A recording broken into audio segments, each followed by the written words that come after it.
സുഹൃത്തുക്കളെ, ഞാനും നമ്മുടെ എറണാകുളത്തെ കോൺഗ്രസ് നേതാവും അതോടൊപ്പം തന്നെ KPCCയുടെ ജനറൽ സെക്രട്ടറിയുമായിട്ടുള്ള ശ്രീമതി ദീപ്തി മേരി വർഗീസിനെ കുറിച്ചാണ് പറയാൻ ഉദ്ദേശിക്കുന്നത്. ഞാൻ മുമ്പൊരിക്കൽ അവർ ബാംഗ്ലൂരിലെ അവരുടെ LLB പഠനകാലത്തെ സംഭവങ്ങളൊക്കെ തന്നെ ഞാൻ അത്യാവശ്യം കൃത്യമായിട്ട് സൂചിപ്പിച്ചതാണ്. അവർ കടന്നു വന്ന വഴികളിൽ എന്തൊക്കെയാണ് സംഭവിച്ചത്, എങ്ങനെയൊക്കെയാണ് രാഷ്ട്രീയത്തിൽ നേതൃത്വത്തിലേക്ക് എത്തിയത്, ദില്ലി കേന്ദ്രീകരിച്ചുള്ള പ്രവർത്തന രംഗത്ത് കാലഘട്ടത്തിൽ എന്തൊക്കെ സംഭവിച്ചു എന്നുള്ളതിനെക്കുറിച്ച് പറഞ്ഞിട്ടുണ്ട്. എന്തായിരുന്നാലും ശവത്തിൽ കുത്തി നോവിക്കാൻ ഞാൻ ആഗ്രഹിക്കുന്നില്ല. എന്നിരുന്നാൽ തന്നെ പുതിയൊരു വിവരം കിട്ടിയപ്പോൾ അത് നിങ്ങളോട് പങ്കുവെക്കാമെന്ന് കരുതി. നമുക്കറിയാം അവർ നഗരമാതാവാൻ കൊച്ചി കോർപ്പറേഷൻ്റെ മേയറാവാൻ വേണ്ടിയിട്ടുള്ള എല്ലാ ശ്രമങ്ങളും നടത്തിയിരുന്നു. അത് നടക്കാതെ വന്നതിൽ വളരെ ഖിന്നയാണ്. അതിനുള്ള അവരുടെ യോഗ്യതയെക്കുറിച്ചൊന്നും എനിക്ക് അഭിപ്രായ വ്യത്യാസമില്ല. കാരണം ആര്യ രാജേന്ദ്രന് തിരുവനന്തപുരം മേയറാവാം എന്നുണ്ടെങ്കിൽ അങ്ങനെയുള്ള പലർക്കും MLA ആയിട്ടും മന്ത്രിയായിട്ടൊക്കെ ഇരിക്കാൻ ഒന്നിനും കൊള്ളാത്ത ഉണ്ണാമണങ്ങത്തിമാരും ഒക്കെ ഇരിക്കുന്ന കാലഘട്ടത്തിൽ ദീപ്തി മേരി വർഗീസ് കൊച്ചി മേയറാവണം എന്ന് ആഗ്രഹിച്ചതിനകത്ത് യാതൊരു തെറ്റുമില്ല. സ്വപ്നം കാണുന്നതിന് നമുക്ക് ടാക്സ് അടയ്ക്കേണ്ട ആവശ്യമൊന്നുമില്ല. എനിക്ക് നാളെ ഇന്ത്യയുടെ പ്രധാനമന്ത്രി ആവണം എന്ന് എനിക്ക് ആഗ്രഹിക്കാം. പക്ഷേ കോൺഗ്രസ് പാർട്ടി ഒരു തീരുമാനമെടുത്തു, UDF ഒരു തീരുമാനമെടുത്തു. തൽക്കാലം നിങ്ങൾ നഗരമാതാവേണ്ട, നിങ്ങൾ വീട്ടിൽ കുട്ടികളുടെ മാതാവായാൽ മതി എന്ന് പറഞ്ഞ് തീരുമാനമെടുത്തു. എന്തായിരുന്നാലും ഇപ്പോൾ എനിക്ക് ദീപ്തി മേരി വർഗീസ് അതിന് വേണ്ടിയിട്ട് അവർ കമ്മ്യൂണൽ കാർഡുകളൊക്കെ ഇറക്കി കളിച്ചു നോക്കിയിരുന്നു. അതിനെ പ്രതിരോധിക്കാൻ മറുഭാഗവും കോൺഗ്രസ്സുകാരും ആരും മോശമില്ലല്ലോ, എല്ലാവരും ഒരു കളരിയിൽ പഠിച്ചിറങ്ങിയവരാണ്. കാരണം എനിക്ക് അവർ മാർത്തോമ സഭാംഗമാണ്, ഞാനും മാർത്തോമ സഭാംഗമാണ്. മാർത്തോമ സഭാംഗമാണ് എന്ന് മാത്രമല്ല, മാർത്തോമ സഭയുടെ യുവജന വിഭാഗമായ മാർത്തോമ യുവജന സഖ്യത്തിൻ്റെ ഭദ്രാസന സെക്രട്ടറി ആയിരുന്നു ഞാൻ വളരെ ചെറിയ പ്രായത്തിൽ. അതോടൊപ്പം തന്നെ എൻ്റെ കേന്ദ്ര കമ്മിറ്റി അംഗമായിരുന്നു. അതിൻ്റെ കലാകായിക വേദിയുടെ കൺവീനറായിരുന്നു. കേന്ദ്ര യുവജന സഖ്യത്തിൻ്റെ അടൂര് യൂത്ത് സെൻറ്ററിൽ വെച്ചിട്ടാണ് എൻ്റെ യോഗമൊക്കെ ചേരുക. അന്ന് യുവജന സഖ്യത്തിൻ്റെ കേന്ദ്ര യുവജന സഖ്യത്തിൻ്റെ പ്രസിഡൻ്റായിരുന്നത് ഇപ്പോഴത്തെ മെത്രോപ്പൊലിത്ത ആയിട്ടുള്ള നമ്മളെ തിയോഡോഷ്യസ് എപ്പിസ്കോപ്പിയാണ്. അദ്ദേഹം ഒരുപാട് കൊൽക്കത്ത ഗുരുകുലത്തിലൊക്കെ പഠിക്കുകയൊക്കെ ചെയ്തിട്ടുള്ള ആളാണ്.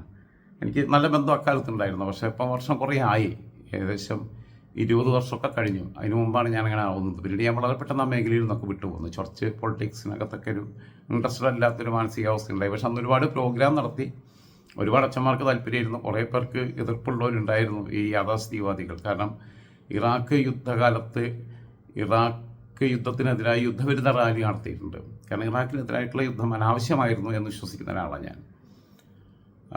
ഇറാഖ് ഉണ്ടായിരുന്നെങ്കിൽ ഇറാൻ പോലും ഇത്ര തലമുന്തിക്കില്ലായിരുന്നുവെന്നും അദ്ദേഹത്തിൻ്റെ അടുത്ത് അണുവായുധമുണ്ട് എന്നൊക്കെ പറഞ്ഞിട്ട് ആണ് ഈ ആക്രമണങ്ങൾ തുടങ്ങിയത്. ഒരു കുന്തമാണെന്ന് കണ്ടുപിടിക്കാൻ പറ്റിയിട്ടില്ല. അതുകൊണ്ട് യുദ്ധവിരുദ്ധ റാലി നടത്തുകയും വിദേശ ഉൽപ്പന്നങ്ങൾ ബഹിഷ്കരിക്കണമെന്ന് പറഞ്ഞുകൊണ്ട് UN സഖ്യത്തിൻ്റെ ആഭിമുഖ്യത്തിൽ വലിയൊരു ക്യാമ്പയിനും അതോടൊപ്പം തന്നെ ആ സന്ദേശം വെച്ചിട്ട് സൈക്കിൾ യാത്രയൊക്കെ സംഘടിപ്പിക്കുന്നതിന് മുൻപന്തിയിൽ നിന്നിട്ടുള്ള ആളാണ് ഞങ്ങളുടെ ഭദ്രാസനത്തിനകത്ത് ഞാൻ.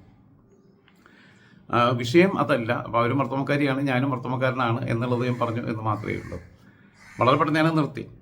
എന്തായിരുന്നാലും ദീപ്തി മേരി വർഗീസ് കഴിഞ്ഞ 2021 അവസാനത്തിൽ ഡിസംബർ മാസത്തിൽ 2016 2021 തൃക്കാക്കരയിൽ നിന്ന് നിയമസഭയിലേക്ക് തിരഞ്ഞെടുക്കപ്പെട്ട, അതിനു മുമ്പ് 2009 ഇടുക്കിയിൽ നിന്ന് ലോക്സഭയിലേക്ക് തിരഞ്ഞെടുക്കപ്പെട്ട, അതിനു മുമ്പ് തൊടുപുഴയിൽ നിന്ന് MLA ആയ, എന്നാൽ 2014 ഇടുക്കി ബിഷപ്പ് കണ്ണുരുട്ടി കാണിച്ചപ്പം കോൺഗ്രസ് നേതൃത്വം ആകെ മുണ്ട് നനച്ച് അദ്ദേഹത്തിൻ്റെ തീരുമാനത്തിന് വഴങ്ങി ഒരു ഭൂമി കയ്യേറ്റക്കാരനെ, ബിഷപ്പിൻ്റെ പിണിയാളിനെ MP ആക്കാൻ വേണ്ടിയിട്ട് കൊണ്ടുപോയിട്ട് ഇദ്ദേഹത്തെ പിൻവലിച്ചു. ഇദ്ദേഹത്തിന് സ്ഥാനാർത്ഥിത്വം നിഷേധിച്ചു. പിന്നെ VM സുധീരൻ്റെ ശക്തമായ ഇടപെടലിൻ്റെ ഭാഗമായിട്ടാണ് PT തോമസിന് 2016 സീറ്റ് കൊടുക്കുന്നതും. അന്ന് സീറ്റ് നിഷേധിക്കപ്പെട്ട സിറ്റിംഗ് MLA ആയിട്ടുള്ള ബെന്നി ബെഹനാൻ പിന്നീട് ചാലക്കുടി MP ആയിട്ട് വരുന്നു. PT തോമസ് ഒന്നും ഒരിക്കലും ഒരു മന്ത്രിയായി കാണാൻ പറ്റിയില്ല എന്നത് ഒരു വിഷമമുള്ള കാര്യം. മാത്രമല്ല, നിലപാടുകളുടെ രാജകുമാരൻ എന്ന അദ്ദേഹത്തെ ഞാൻ വിളിക്കുന്നത് 2014 അദ്ദേഹത്തിന് സീറ്റ് നിഷേധിക്കപ്പെടുന്ന കാലത്താണ്. ആദ്യമായിട്ട് ഞാൻ ഫേസ്ബുക്കിൽ, അന്ന് പോസ്റ്റുകളുടെ കാലമാണ്, വീഡിയോ ഇല്ല, ഞാൻ ഗൾഫിലാണ്. ഞാൻ അതിലേക്ക് കൂടുതൽ പോകുന്നില്ല. പക്ഷേ അദ്ദേഹത്തിൻ്റെ മരണശേഷം നിലപാടുകളുടെ രാജകുമാരൻ എന്ന വാക്ക് ആവർത്തിക്കപ്പെട്ടിരുന്നു പലരിൽ നിന്നും. ഞാനപ്പോൾ അദ്ദേഹത്തിൻ്റെ മകൻ വിഷ്ണുവോട് പറഞ്ഞിട്ടുണ്ട്, ഇതിൻ്റെ പേറ്റൻ്റ് എനിക്കാണ്, ഞാനിത് വർഷങ്ങൾക്ക് മുമ്പ് 7 വർഷങ്ങൾക്ക് മുമ്പ് പറഞ്ഞാണെന്ന്. അങ്ങനെ അദ്ദേഹം 2021 മരണപ്പെട്ട ഒഴിവിൽ 2022 അവിടെ നിന്ന് ഉമാ തോമസ് മത്സരിക്കുന്ന സമയത്ത് തന്നെ ദീപ്തിക്ക് തൃക്കാക്കരയിൽ മത്സരിക്കാൻ ഉള്ള എല്ലാ ശ്രമങ്ങളും നടത്തിയതാണ്. അത് കഴിഞ്ഞ് ഇപ്പോൾ അടുത്ത് അവർക്ക് കലൂർ സ്റ്റേഡിയത്തിൽ വെച്ച് അപകടം സംഭവിച്ചപ്പം അപകടം കുറച്ച് രൂക്ഷമാണ് എന്ന് കരുതി മനസ്സിൽ ലഡ്ഡുപൊട്ടി എന്നാണ് കേൾക്കുന്നത്. ഒരു ഉപതെരഞ്ഞെടുപ്പ് അവർ മനസ്സിൽ പ്രതീക്ഷിച്ചിരുന്നു. മാ തോമസിൻ്റെ പരിക്ക് ഗുരുതരമാണ് എന്നൊക്കെ കേട്ടപ്പം അതിലൊന്നും നല്ല മാനസികാവസ്ഥയാണെന്നുള്ള അഭിപ്രായം എനിക്കില്ല. അച്ഛൻ മരിച്ചിട്ട് പിന്നെ വേണം കട്ടിൽ കയറി അങ്ങനെ കട്ടിൽ കണ്ട് മരിക്കുക എന്നുള്ളൊരു പഴഞ്ചൊല്ലുള്ളത് പോലെ രാഷ്ട്രീയത്തിലൊക്കെ അങ്ങനെയൊക്കെ ചിന്തിക്കുക എന്ന് പറഞ്ഞു കഴിഞ്ഞാൽ അത് എനിക്ക് എന്നെപ്പോലുള്ള ആൾക്ക്, എന്നെപ്പോലെയുള്ള സാധാരണ മനുഷ്യന് ഇമാജിൻ ചെയ്യാൻ പറ്റുന്നതിനപ്പുറം. എന്തായിരുന്നാലും അവർക്ക് വീണ്ടും തൃക്കാക്കരയിൽ നിൽക്കണം എന്ന ഒരു താല്പര്യം അവർ മുന്നോട്ട് വെച്ചിട്ടുണ്ട് എന്നാണ് അവർ അങ്ങനെ പറഞ്ഞിട്ടുണ്ട് എന്നാണ് അവരുമായി അടുപ്പമുള്ള കേന്ദ്രങ്ങളിൽ നിന്ന് അറിയാൻ പറ്റുന്നത്. എനിക്ക് ദീപ്തിയായിട്ട് നല്ല ബന്ധമില്ലാത്തത് കൊണ്ടും ഞങ്ങൾ തമ്മിൽ ഇതുവരെ നേരിട്ട് കാണുകയോ സംസാരിക്കുകയോ ചെയ്തിട്ടില്ലാത്തത് കൊണ്ടും അത് കൺഫേം ചെയ്യാനുള്ള പ്രയാസമുണ്ട്. കാരണം അങ്ങനെ സൗഹൃദമുണ്ടായിട്ടില്ല. സൗഹൃദമുള്ളവരുമായിട്ടൊക്കെ നമ്മൾ വിളിച്ച് പിന്നെ എന്താ അങ്ങനെ കേൾക്കുന്നുണ്ടല്ലോ എന്താണ് എന്നൊക്കെ ഉള്ളത് ചോദിക്കുക. അത് ഏത് പാർട്ടിക്കാരാണെങ്കിലും ഒന്ന് അവരുമായിട്ടൊന്ന് റീകൺഫേം ചെയ്യും. എന്നിട്ട് ഒന്ന് എന്താ പറയുക, അവരെ വേർഷം കേട്ടിട്ടാണ് പറയുക. ഇപ്പം എന്തായാലും അറിയാൻ പറ്റുന്ന സോഴ്സുകളിൽ നിന്ന് തൃക്കാക്കരയിൽ വീണ്ടും അല്ലെങ്കിൽ നല്ല വേറൊരു സീറ്റ് അവർക്ക് കൊടുക്കണം. അങ്ങനെ നിയമസഭയിലേക്ക്, കാരണം അവർക്ക് മേയർ സ്ഥാനം കിട്ടിയില്ല, അതുകൊണ്ട് വെറും ഇല്ലെങ്കിൽ കോർപ്പറേഷൻ കൗൺസിൽ സ്ഥാനം രാജിവെച്ച് LDFൻ്റെ സ്ഥാനാർത്ഥിയായി തൃക്കാക്കരയിൽ മത്സരിക്കുന്നുള്ളതാണ്. 2022 ബൈ ഇലക്ഷൻ്റെ സമയത്ത് തന്നെ LDFൻ്റെ സ്ഥാനാർത്ഥിയാവാനുള്ള ഒരു നീക്കം നടന്നിരുന്നു. പക്ഷെ ഒരു പ്രത്യേക ഘട്ടത്തിൽ അവർ പിൻവാങ്ങുന്നു എന്നുള്ളതാണ് എനിക്കറിയാൻ പറ്റിയിട്ടുള്ളത്. അങ്ങനെയാണ് അവിടെ ജോസഫ് പ്ലേസ് ചെയ്യപ്പെടുന്നത്. ജോസഫ് നല്ലൊരു കാർഡിയോളജിസ്റ്റാണ്, ആളുകളുടെ ഹൃദയം സംരക്ഷിക്കേണ്ട ആളാണ്. നിയമസഭയിൽ പോയിട്ട് ഹൃദയശൂന്യമായ ചർച്ചകളിൽ പങ്കാളിയാവുകയും അവിടെ മേശയുടെ മുകളിൽ ചാടിക്കയറി അഭ്യാസം കാണിക്കുകയും നടുത്തടത്തിലിരുന്ന് മുദ്രാവാക്യം വിളിക്കുകയും ചെയ്യേണ്ടുന്ന ഒരാളല്ല. അദ്ദേഹത്തിൻ്റെ സേവനം ആവശ്യമുള്ളത് ആതുര ശുശ്രൂഷ രംഗത്ത് തന്നെയാണ്. ഒരുപാട് രോഗികൾക്ക് ആശ്വാസം നൽകാനും ഒരുപാട് രോഗികളുടെ ജീവൻ നിലനിർത്താനും അവർക്ക് ജീവൻ കൊടുക്കാനും ഒക്കെ സാധിക്കുന്ന ഒരവസ്ഥ ഒരു ഹൃദയ ശസ്ത്രക്രിയാ വിദഗ്ധൻ എന്ന രീതിയിൽ ലിസി ഹോസ്പിറ്റലിൽ അദ്ദേഹത്തിന് കഴിയുന്നുണ്ട് എന്നത് തന്നെയാണ് എൻ്റെ അഭിപ്രായത്തിൽ. അതാണ് അദ്ദേഹത്തിൻ്റെ സേവന മേഖല എന്ന് വിശ്വസിക്കുന്ന ആളാണ് ഞാൻ. കാരണം ഒരു ഡോക്ടർ പഠിച്ചിറങ്ങണമെന്നുണ്ടെങ്കിൽ ലക്ഷക്കണക്കിന് രൂപ നമ്മളുടെയൊക്കെ നികുതി പണത്തിൽ നിന്ന് ചെലവഴിക്കുന്നുണ്ട്. അത് കഴിഞ്ഞിട്ട് പിന്നീട് രാഷ്ട്രീയത്തിലേക്ക് പോകുമ്പം അത്രയും വലിയ ഭീമമായ സംഖ്യയാണ് ഗവൺമെൻറ് മെഡിക്കൽ കോളേജിൽ മെറിറ്റിൽ എൻട്രൻസ് എഴുതി പാസ്സായി വരുന്ന ഡോക്ടർമാർക്ക് വേണ്ടി നമ്മൾ ചെലവഴിക്കുന്നത്.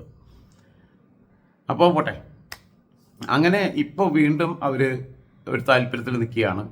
അപ്പോൾ വീണ്ടും LDFുമായിട്ടുള്ള ഒരു ചർച്ചയിലേക്ക് നീങ്ങാൻ വേണ്ട മധ്യസ്ഥർ മുഖേന കോൺടാക്ട് ചെയ്യാനുള്ള ശ്രമങ്ങൾ ഒരു വഴി തുറന്നിടുക.